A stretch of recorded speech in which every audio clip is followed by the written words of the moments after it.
আজকে দেখা যায় যে সামান্য স্বার্থর কারণে নিজরে বেচিত্রা, নিজের বাপ বংশরে বেচিত্রা, সিলসিলা সনদরে বেচিত্রা, এমনকি কুরআন আল্লাহর নবীরে বেচিত্রা, আল্লাহরে বেচতে বেচতে এখন জন্নত বেচাত লাগবে। আল্লাহর ওয়াস্তে আমি ছিড়াইবার লাগে কইয়ার না, ওখান থেকে একটা আল্লাহর একদল সৈনিক তৈরি হোক যে ইসলামরে যে ফাতলামিত নেওয়ার, এই ফাতলামিত থেকে ইসলামরে সঠিকভাবে আমরা দরিয়া রাখার হিম্মত আল্লাহ অত্যন্ত বিনীতভাবে কইয়ার, বিনয়ের সাথে কইয়ার, কোনো ছিড়াইবার লাগি নাই। যে গত পরশু দিনে এক ইসলামী দলের প্রার্থী আমার লগে দেখা করলা এবং উঠবার সময় কইলা যে আমরা যাও কর্ম সব তো ইসলামের লাগে কোনো আমি কথার লাগে সাথে আমি একমত না। হজরত ফুলতলি সাহেব কবিলা রহমতুল্লাহ আলাইহির দেখে যাওয়া এই পথ যারা আমরা গ্রহণ করেছি, আমরা সবাই জানি যে এই পথ অত্যন্ত কণ্টকাকীর্ণ, দুর্গমগিরি কান্তার মরু দুস্তর পারাপার, লঙ্ঘিতে হবে রাত্রি নিশীথে যাত্রীরা হুঁশিয়ার। এই ৭৩ দলের ৭২ দল গুমরাহির মধ্যে একদল সত্যপন্থী মানুষ, তাদের আশপাশে দুশ্মন থাকবে না? থাকবে না? এই সিলসিলা, এই মসলকে যারা না গরখা না গটখা সকলের কাছে ভালো থাকতে চান, আপনি সিলসিলার পরিচয় লাভ করতে পারেন না। এই সিলসিলা আজাদি আন্দোলন থেকে নিয়ে, ব্রিটিশ বিরোধী আন্দোলন থেকে নিয়ে সময় সময় আন্দোলনে নেতৃত্ব দানকারী এই কৌম হচ্ছে আঞ্জুমানে আল ইসলাহ সিলসিলা। এই কৌমকে দমিয়ে রাখা কারো পক্ষে সম্ভব নয়, সত্যের পক্ষে এই কৌমকে চাপিয়ে রাখা কারো পক্ষে সম্ভব নয়। কোনো হুমকি দিয়ে, কোনো চক্রান্ত করে এই কৌমকে নিবৃত করা কারো পক্ষে সম্ভব নয়। পিরানে পীর হযরত বদরপুরি রহমতুল্লাহ আলাইহির ইসালে সব মাহফিল আলালপুরের আজকের এই মোবারক বাবরকত মাহফিল আমরা শরীক হয়েছি আলহামদুলিল্লাহ। বড় জানে কাফে, এটা এমন একটা আদবর মজলিস, রুহানিয়তের মজলিস, যে মজলিসে শোভাবর্ধন করতে আমরা ফির মুর্শিদ সাহেবুল্লাহ রহমতুল্লাহ আলাই, বিস্কুলি সাহেব, তারপরে সাহেবুল্লার খলিফা হাফিজ আক্তার খান সাহেব রহমতুল্লাহ আলাইহি সহ বদরপুরের বড় সাহেব তশিব আনতা, এখতিয়ারপুরি সাহেব, মঞ্জুল আলী সাহেব, এরা ভলেন্টিয়ার থাকতা, খেদমত থাকতা। ও মহফিলের স্টেজও বোয়াটা নেহায়ত দুঃসাহস। আল্লাহ আমরা এই হাজিরি উপস্থিতির আল্লাহ কবুল হন। হযরত বদরপুরি রহমতুল্লাহ আলাইহি সিলসিলাভুক্ত মানুষ আল্লাহ আমরা করছেন, আল্লাহর মকবুল অলি। জৈনপুরি সিলসিলার এই সময়ের মহান মুর্শিদ আসলাম যাইন আল্লাহ পাকার এশকর মাঝে ইলা মশগুল থাকতা এবং তার এই নুরানিয়ত, তার নুরানি চেহারা দেখে কত মানুষ হেদায়ত লাভ করছে। در طفولیت چراغ روز روشن گشتائی، نام یعقوب شہرائے آفاق حاتم گشتائی، روح بر افلاک ہر دم جسم بر پشت زمین، نازنی حضرت মোহাম্মদ মুস্তাফা হাম গশতাই। আল্লাহ আমরার কিসমত, এই সৌভাগ্য আমরা দান করছো যে হযরত বদরপুরি রহমতুল্লাহ আলাইহির সিলসিলার যে আমরা অন্তর্ভুক্ত করছো। আবার শুকরিয়া দেওয়া আলহামদুলিল্লাহ। যে বদরপুরি সাহেব রহমতুল্লাহ আলাইহি ফরমাইতা যে বরকাফনি সাহেবের লগে মোলাকাত গেলে আলিমখলরে কইতাম অজুর সাথে মোলাকাত যাইও, এন আকসর আল্লাহর নবীর লগে মোলাকাত নসিব। আর বরকাফনি সাহেবে ফরমাইতা যে আফসুস যখন আল্লাহর নবীরে কই ইয়া রাসূলুল্লাহ আর একটু দৈন্য করুকায়, কইন আমার ইয়াকুবে অপেক্ষা করতে আসে। এমনকি অনেক রিজালে গায়েব বদরপুরি রহমতুল্লাহ আলাইহির লগে ইনফেরাদি তৌরে এবং ইজতেমাই তৌরে দেখা করার ঘটনা বিশ্বস্ত সূত্রে জানা গেছে। গৌস কুতুব আবদাল হকলর মোলাকাতর কথা জানা গেছে। আর এরা তো ও দরজার মানুষ আসলা যে বুখারী শরীফের যে হাদিস যে আল্লাহর কিছু কিছু বান্দা হল এই পর্যায়ে আল্লাহর এশক মহব্বত ডুব দিচ্ছেন যারা জবান থেকে কোনো জিনিস বাইরে গেলে আল্লাহর সাথে সাথে কবুল করবে। ইন্না মিন ইবাদিল্লাহি মান লাউ আকসামা আলাল্লাহি লা আবাররা। এরার জবানও তো কবুল হয়েছে, আর কারণ হইল গিয়া এরা জিন্দগিরে এত সংকুচিত করছেন, এত বয়ে ত্রস্ত আসলা, এরার মধ্যে খৌফে আল্লাহি এত বেশি তাসির করছেন, আল্লাহ পাকরে এরা ডরাইছেন, শেষ পর্যন্ত আল্লাহ তারারে গছি দিয়েছেন। তো হাদিস শরীফ আইসা আল্লাহ নবী ফরমাইন যে ইন্না মিন ইবাদিল্লাহি মান লাউ আকসামা আলাল্লাহি লা আবাররা। আল্লাহর ইলা কিছু বান্দা হল আছেন যারা জবান ছাড়াই দিলে কোনো কসম ছড়ি নিলে আল্লাহ পাকে এই কসমটার সাথে সাথে পূরণ করে দিবে। আল্লাহর শুকুর, আল্লাহ আমরা সিলসিলার অন্তর্ভুক্ত করছেন। কিন্তু সিলসিলায় জৈনপুরি, বদরপুরি, ফুলতলি এই সিলসিলার পরিচয়ের আগে আমরা একটা পরিচয়ের দরকার, এটা উম্মতে মুহাম্মদ মুস্তাফা সাল্লাল্লাহু আলাইহি ওয়াসাল্লাম। হযরত মূসা আলাইহিস সালামের কাছে যখন তৌরাত নাজিল হইল, তৌরাত, ইঞ্জিল, জবুর একত্রে একসাথে নাজিল হইছে, পাথর খুদাইকৃত অবস্থায় নাজিল হইছে। আর কোরআনুল করিম ব্যতিক্রমভাবে নাজিল হইছে 4 আয়াত 3 আয়াত করিয়া বরাহে রাস্ত আল্লাহর পক্ষ থেকে নাজালা বিহির রুহুল আমিন আলা কলবিক। ডাইরেক্ট আল্লাহর পক্ষ থেকে হুজুরে পাক সাল্লাল্লাহু আলাইহি ওয়াসাল্লামের সিনা মুবারক হইয়া কোরআন শরীফ নাজিল হইছে। মূসা আলাইহিস সালামের উম্মতে চাইলে কোরআন শরীফ তৌরাত বদলাইতে পারত না, কারণ তৌরাত লিপিবদ্ধ হইয়া আসছে। আর আল্লাহ তাআলা হাবিবরে ইন্না আরসালনাকা শাহিদা, সাক্ষী বানাইয়া দিছে। নবীর কলব কোরআন নাজিল হইছে, যে আয়াত তিলাওয়াত করিয়া নবী কোরআন ফরমাইছেন ওটাও কোরআনের অন্তর্ভুক্ত হইছে। সাক্ষী লাগি মুহাম্মদুর রাসূলুল্লাহ সাল্লাল্লাহু আলাইহি ওয়াসাল্লাম। যখন মূসা আলাইহিস সালামের তৌরাত পড়িয়া দেখলা যে উম্মতর ফজিলত এখানে লেখা আছে, তো থুর পাহাড়ও গেলা, থুরে সিনিনও গেলা, তাই তো আল্লাহর লগে কালাম করতা, কলিমুল্লাহ আসলা, আল্লাহরে জিকাইলা যে রব্বি আজিদু আলওয়াহান ফি উম্মাতান ইয়ামুরুনা বিল মারুফি ওয়া ইয়ানহাউনা আনিল মুনকার রব্বি জাআলহুম উম্মতি। আল্লাহ আমার কিতাবে এক উম্মতর ফজিলত দেখলাম, যারা মানুষরে হাঁকাইয়া নিব, ভালো খাদ্য আগুইয়া দিব, মন্দ কাজ থেকে বাঁচাইব, আল্লাহ ই উম্মতরে আমারে দান করিবে। আল্লাহ জবাব দিল্লা তিলকা উম্মতু আহমদ। হে মূসা, তুমি আমার কলিমুল্লাহ ঠিক আছে, কিন্তু এই উম্মত তোমার লাগে না, এটা আমি আমার আহমদ নবী লাগি সিলেক্ট করে রাখছি। ওয়াজতাবাকুম ওয়া মা জাআলা আলাইকুম ফিদ্দীনি মিন হারাজ। আল্লাহর হাবিবর উম্মত কারা হইতা, এটা আল্লাহ মুকদ্দর ঠিক করে রাখছেন। সৌভাগ্যবান যারা, তারা আল্লাহ নবীর উম্মত আল্লাহ বলে দিস। তো মূসা আলাইহিস সালাম কইন আল্লাহ এক উম্মতর ফজিলত দেখলাম, যারা 5 ওয়াক্ত নামাজ পড়বো। কয় ওয়াক্ত নামাজ পড়বো? মূসা আলাইহিস সালামের উম্মতর 2 ওয়াক্ত নামাজ আছে। আকসর রাওয়ায়াত হইল কি ফজর ওয়াক্তর নামাজ আর আসরের নামাজ আছে। তো মূসা আলাইহিস সালাম কইন আল্লাহ এক উম্মতর ফজিলত দেখলাম, যারা 5 ওয়াক্ত নামাজ পড়বো। কয় ওয়াক্ত নামাজ পড়বো? 5 ওয়াক্ত। কিন্তু সারাদিন পুরো গুনারে 5 ওয়াক্ত নামাজে মিটাইয়া দিলে, বুঝরে হোক সুবহানাল্লাহ। ইন্নাল হাসানাতি ইউযহিবনাস সাইয়্যাত। সাবন্দি জেলা কাপড়ের ময়লা দইলে সাফ হয়ে যায়, নেক আমল দিয়ে আল্লাহ উম্মতে মুহাম্মদের গুনারে সাফ করে দিন।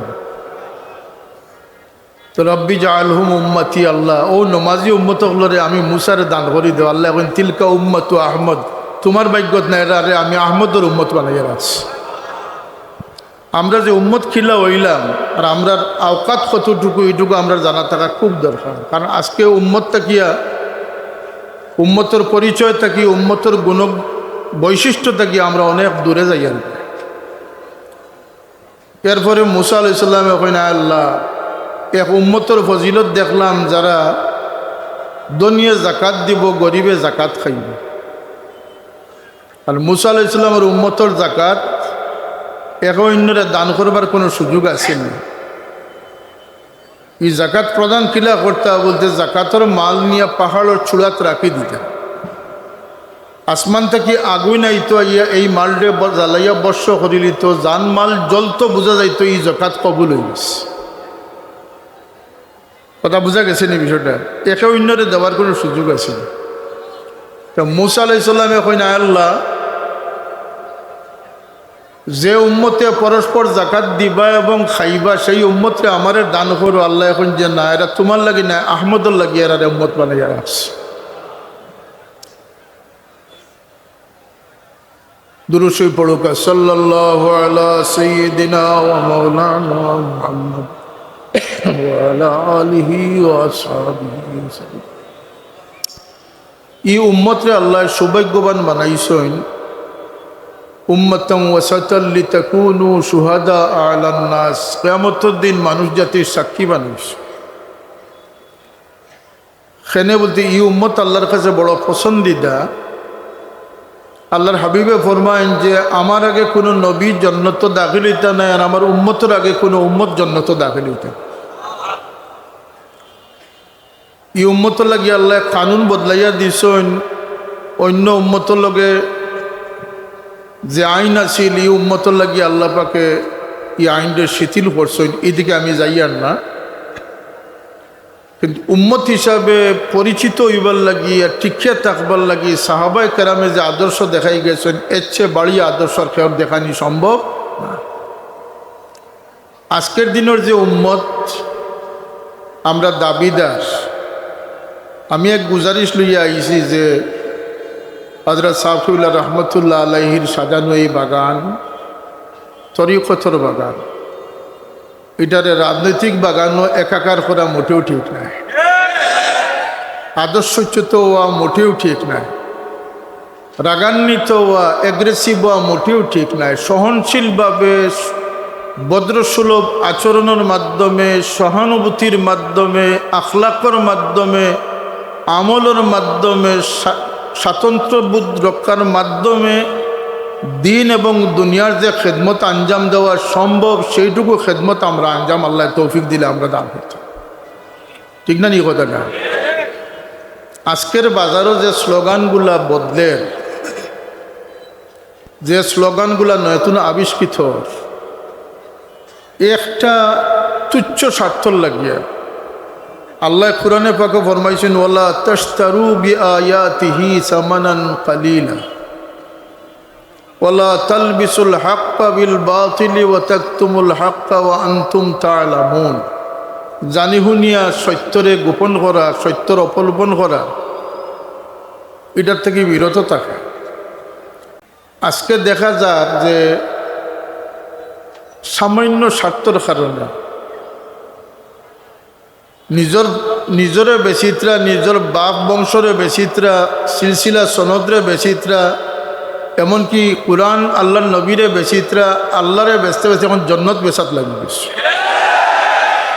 আল্লাহর ওয়াস্তে আমি ছিড়াইবার লাগে কইয়ার না, ওখান থেকে একটা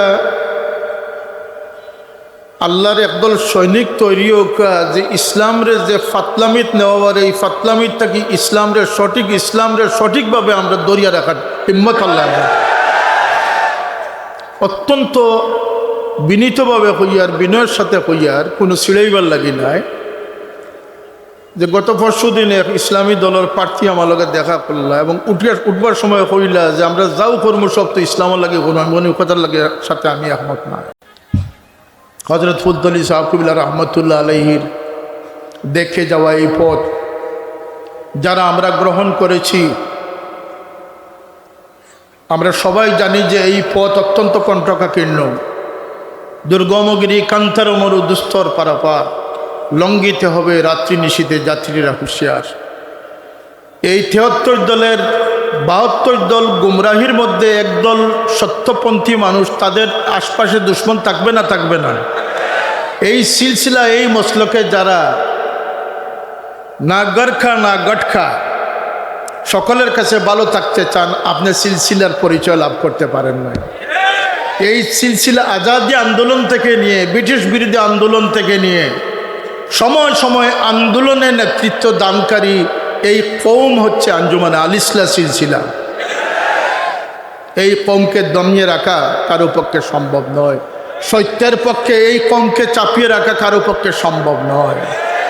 কোনো হুমকি দিয়ে কোনো চক্রান্ত করে এই কওমকে নিবৃত করা কারো পক্ষে সম্ভব নয়। গতকালকেও শুনলাম আমাদের এক তফসির মাহফিলে আলিম উলামাদেরকে বাধাগ্রস্ত করা হয়েছে বিয়ানীবাজারে। আরও জায়গায় জায়গায় আমাদের প্রতিষ্ঠান দখলের অপচেষ্টা করা হচ্ছে। মনে রাখবেন, আমি ফুলতলিতে বলেছিলাম যে একজন যোদ্ধা তার অস্ত্র জমা দিতে পারে, তার ট্রেনিং জমা দেয় না। আজকেও বলছি,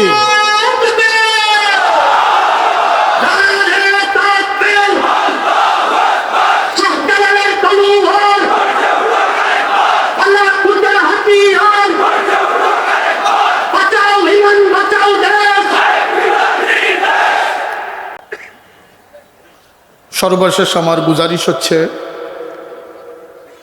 যে এই সিলসিলার একটি ব্যতিক্রমধর্মী বৈশিষ্ট্য আছে না নাই?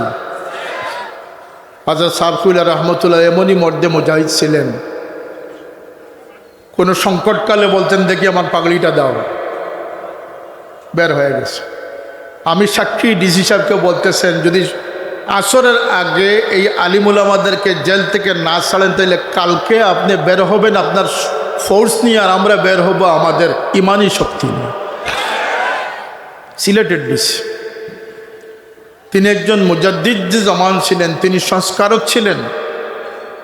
তার সবচেয়ে বড় কারামত আমি আজকে যে ইসালে সব হযরত বদরপুরি রহমতুল্লাহ আলাইহি, আমার কথা একটু ইসালে সবের বাইরে নয়। কারণ আমরা যত হেদায়েত প্রাপ্ত হব, যত সম্বিত ফিরে পাবো হযরত বদরপুরির কবরে, তত বেশি সওয়াবের জড়িয়ে গিয়ে বসবে। কারণ আমরা তার উত্তরসূরি। বদরপুরি রহমতুল্লাহ আলাইহির দেখানো পথে আমরা রয়েছি, ঠিক না? ঠিক না? আমাদের ইমানি চেতনা হচ্ছে বদরুল সাহেবের ইসালে সওয়াব, আমাদের ইমানি চেতনা হচ্ছে ফুলতলি সাহেবের ইসালে সওয়াব। আমার শেষ কথা হচ্ছে, এই সিলসিলার বৈশিষ্ট্যকে আপনারা ধরে রাখবেন। সকলের সাথে একাকার হয়ে মিশবেন না। যে যতই প্রপাগান্ডা করুক, যে আপনার সাথে দুশ্মনীর বুলি নিয়ে আগাইবে, আপনি তাকে মহব্বতের বুলি দিয়ে টেনে নেন। পারবেন না? পারবেন না? কারোর সাথে কোনো উস্কানিমূলক, কোনো কটাক্ষমূলক কোনো কথাবার্তা এবং সর্বোপরি মিথ্যা কথাবার্তা থেকে আমাদের বেঁচে থাকতে হবে। যদি আমরা উম্মত হিসাবে মূল দ্বারায় টিকে থাকতে পারি, সফল হতে পারি, সিলসিলার অনুসারী হিসাবে আমরা সফল হতে পারবো। কথা ঠিক না? ঠিক না? হযরত বদরপুরি রহমতুল্লাহ আলাইহির জীবন আদর্শ থেকে আমরা যেন দিক নির্দেশনা লাভ করতে পারি, আল্লাহ সেই তৌফিক আমাদেরকে দান করুন। যিনি একজন মহান মুর্শিদ ছিলেন, যিনি আল্লাহ রসুল প্রেমে এত বেশি মগ্ন ছিলেন। হযরত সাহেব কিবলা একাধিকবার বলেছেন যে আমার সাহেবের চেহারার দিকে কেউ তাকানো সম্ভব হতো না, তার চেহারা থেকে সবসময় যেন নূর বিচ্ছুরিত হতো। সেই বদরপুরি রহমতুল্লাহ আলাইহির ছায়া যেন আল্লাহ পাক আমাদের উপরে রাখেন। আমরা যেন এই সিলসিলার বদনামের কারণ না হই, আল্লাহ পাক যেন আমাদের দ্বারা এই সিলসিলাকে বদনামি না করেন। এই মহফিল 65 বছর যাবৎ হয়ে আসতেছে, এবারও আল্লাহ কায়েম করেছেন। ইনশাল্লাহ এই মহফিল কায়েম থাকবে। কেউ বাধাগ্রস্ত করার চেষ্টা করবেন না। প্রশাসন আমরা কিচ্ছু বুঝি না। এই মাহফিল সকলের সহযোগিতা আমরা কামনা করি। ওয়া আখিরু দাওয়ানা আলহামদুলিল্লাহি রাব্বিল আলামিন। আসসালামু আলাইকুম।